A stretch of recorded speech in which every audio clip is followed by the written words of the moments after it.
Well, the Atlantic is primed for a tropical ramp up, but before that happens, as you know, it is time to prepare for possible storms. September is National Preparedness Month, and it's not just hurricanes that you need to prepare for, and it's not just getting your family ready, but your pets as well. The devastating July flooding in Texas Hill Country, for example, displaced hundreds of pets. Eric Thompson, Executive Director of the Animal Incident Management Program at BISSELL Pet Foundation, joins us now. Good to be with us. Thank you for joining us, rather. It's so good to see you this morning. Thank you. I know it's early in L.A. Well, good morning. Thank you for having me. I appreciate it. Yeah, this is important. It's a conversation we need to have because oftentimes we talk about the families. But what about our fur members, the fur pets? I mean, they're part of our family as well. Let's talk about some of the basics, something that we should think about first in getting ready for natural disasters, emergencies. Yeah, number one priority, keep the family together. Our fur babies, as they are commonly called, are part of the family. And we want to make plans. We want to plan for them to go with us if we have to evacuate.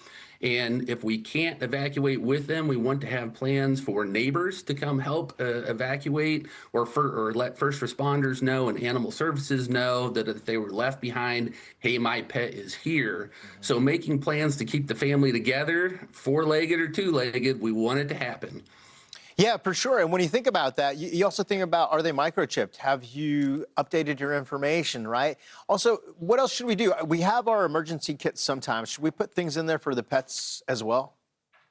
Yeah, the pets need a go bag. That's what we commonly call it. And in that go bag, we're looking for some pretty simple items, basically a little bit of food, water, their meds, identification. And we talk about identification, not just their rabies tag. We'd really like to have individual pictures of the pet. And then more importantly, we want to have pictures of you with your pet. So if you're separated from your pet, reunification becomes a lot easier in a shelter environment. If you show up and say, hey, here's me with my pet, and we can identify you as the owner and get that family back together. Yeah, it's so true. Even if you lose it, you can post pictures if you need to.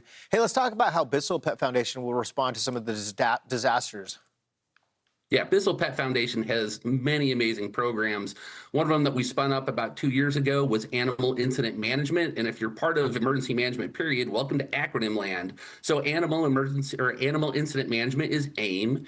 AIM was built as a national platform, so partners of different facets, whether it be search and rescue, whether it be animal transport, whether it be emergency sheltering, all can come together under the AIM program and provide disaster support in all times of disasters, whether it's in blue skies right now when we're working with partners on disaster planning and exercising those plannings, or whether we're in response where we're actually doing evacuations and transporting animals into safety to have another chance at adoption or better environments. Yeah, for sure. And where you are in Los Angeles, of course, we went through the wildfires. It's a common threat. We also talk about mudslides, debris flows when the atmospheric rivers come in. What would you say is one thing that people might have forgotten about that they should do right now to make sure that they're ready to go in case a natural disaster happens? Yeah, exercise your plan. See if you've got a plan. Sometimes we see families make a plan, but it's 5 years old. The kids are grown and gone, and now it's mom and dad with just the pets. Or maybe you've got more pets, and you originally had 2 dogs, and now you have 2 dogs, a guinea pig, and a bird, and we all need to get in the family car and check your routes. Check the areas that you're going to.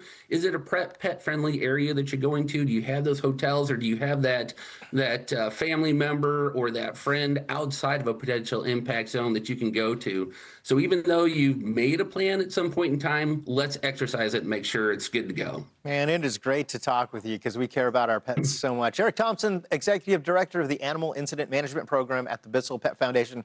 Thank you so much. We appreciate your insight. Thank you. Have a good one.